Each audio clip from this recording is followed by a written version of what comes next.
各位朋友、弟兄姊妹平安。耶穌嘅復活咧有重大嘅意義嘅。耶穌復活嘅時候咧，佢克服咗死亡。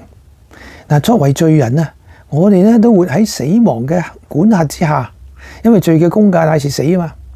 但係耶穌嘅復活咧，就使我哋從死亡嘅毒刺中咧係解脫出嚟。死亡咧已失去佢嘅刺痛，因為佢唔再係一個咒詛，而係一個通向天堂嘅門戶。死亡咧對基督徒嚟講咧已經有另外一個意義啦。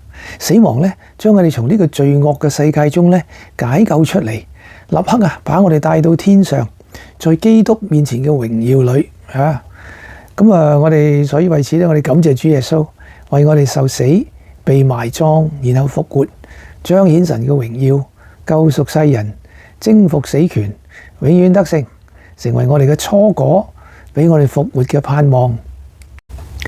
願所有嘅權能和力量、榮耀和尊貴、勝利和歸嚴都歸給耶穌。願我哋永永遠遠稱頌佢嘅聖名。阿門。舊約嘅預言講喺何西阿書13章14節，我必救贖他們脫離陰間，救贖他們脫離死亡。死亡啊，你的災害在哪裏？陰間啊，你的毀滅在哪裏？憐憫必從我眼前消逝。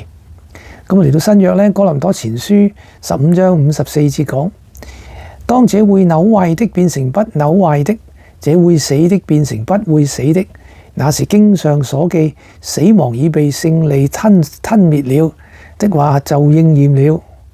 感謝神。好，今日分享到此為止，下次繼續，下次再見，拜拜。